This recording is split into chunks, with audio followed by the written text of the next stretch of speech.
오늘 저희가 함께 보실 하나님 말씀은 출애굽기 9장 1절에서 7절의 말씀입니다. 출애굽기 9장 1절에서 7절의 말씀 제가 봉독해 읽겠습니다.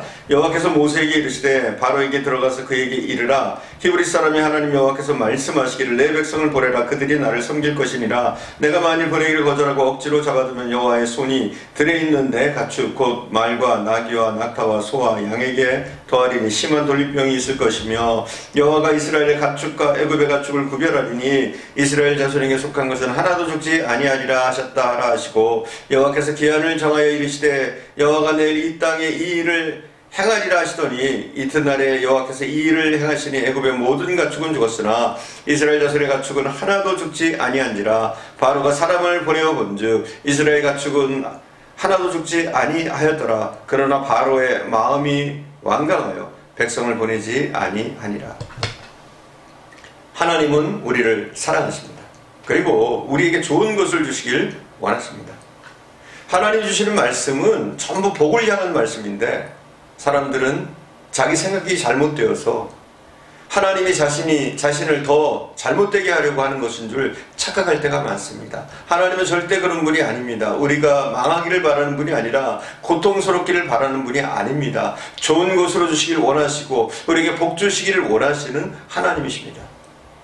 모세를 통한 이스라엘 백성을 내보내라는 말씀은 이 말씀을 순종하면 재앙이 끝나지만 하나님의 말씀을 거절하면 재앙은 계속되는 겁니다. 하나님의 음성은 가면 갈수록 더 강해집니다. 이제 하나님은 모세에게 바로의 궁 안에까지 들어가라고 명령하고 계십니다. 모세는 이유도 질문도 없이 아멘하면서 바로의 궁으로 들어갑니다. 모세는 그저 순종하면서 하나님의 말씀대로 바로의 궁으로 용감하게 들어갔습니다. 복음은 곧 승리를 확신하고 우리는 복음에 대해서 담대해야 합니다. 내 백성을 보내라. 이 말은 분명히 복음입니다.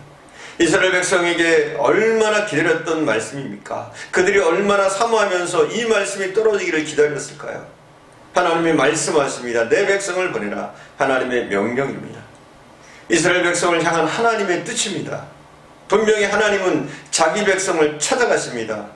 감히 누가 하나님의 소유에 손을 댈 수 있단 말입니까? 여기까지 이르도록 역사하신 하나님의 능력을 목도한 모세, 그는 이 복음을 가지고 담대히 호랑이 굴로 들어가게 되는 겁니다. 이것은 자신의 일이 아니고 하나님의 일이고 하나님의 뜻이기 때문에 하나님의 이름으로 무조건 아멘하면서 순종하면서 나가는 겁니다. 여기서 우리는 또 모세의 위대한 점을 발견하게 됩니다. 하나님의 일에 자기 생각이나 이유를 달지 않았습니다.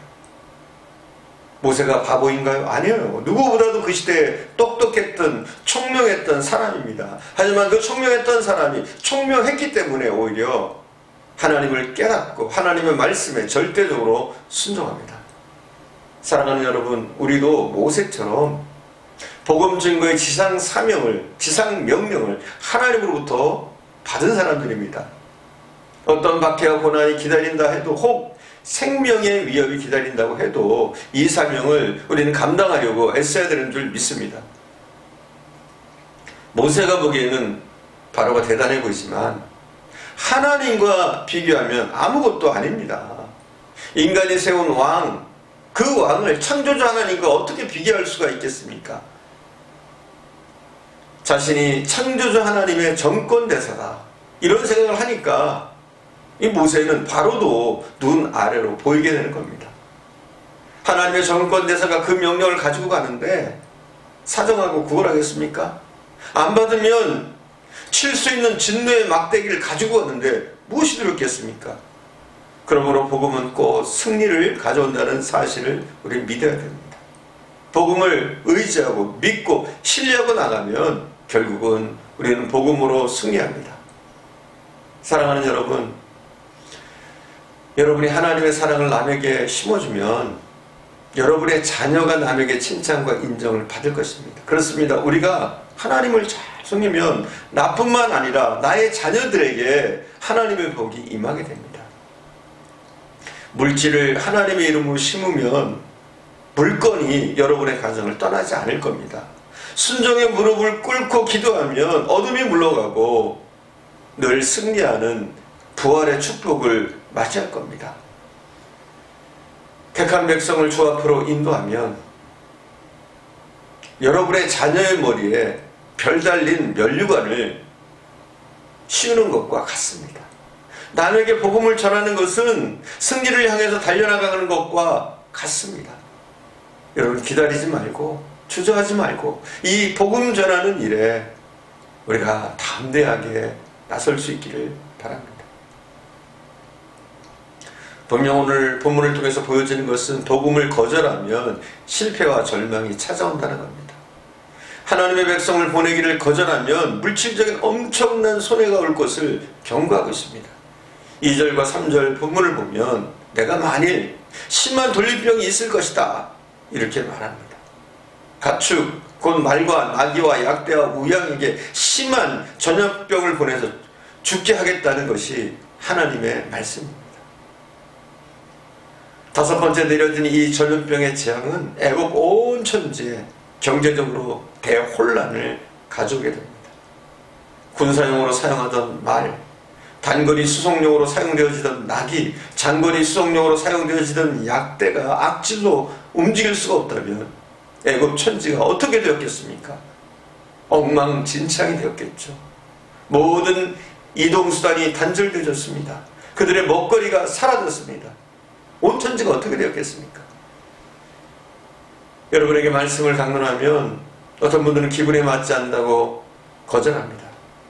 말씀대로 살라고 하면 힘들고 어렵다고 거절합니다. 이것은 사실 우리가 말씀을 거절하는 것은 스스로 기름을 가슴에 안고 불로 들어가는 것과 같은 어리석은 짓입니다. 여러분은 절대 어리석은 자가 되지 않기를 주님의 이름으로 축원드립니다. 여러분에게 손해가 되어 보여도 마음에 맞지 않는다고 해도 여러분의 지식과 상식으로 조금 다르다고 할지라도 하나님의 뜻이면 거절하지 마시고 아멘 하면서 순종하는 것, 그것이 복받는 길인 줄 믿습니다. 생명줄은 하나님 손에 있습니다. 이것을 우리가 믿어야 됩니다. 바로는 또 어리석은 결단을 내리고 맙니다. 하나님의 소유를 하나님께 드리기를 거절합니다. 하나님의 정권대사인 모세가 들려주는 복음의 소식에 거절합니다. 그리고 자기만 죽는 게 아니에요. 이렇게 복음을 거절하면 자기만 죽는 것이 아니라 다른 많은 사람들에게 피해를 입히는 자가 되고 맙니다. 나 한 사람의 고집 때문에 다른 사람과 주위에 엄청난 손해를 입히는 이 일을 내버리면 족하련만, 네 번으로 끝나면 좋으련만 그렇지 못하고 다섯 번째 전염병의 재앙으로까지 이어집니다. 이게 얼마나 어리석고 우매합니까? 애굽에 있는 모든 가축이 자기의 소유인 줄 알았습니다.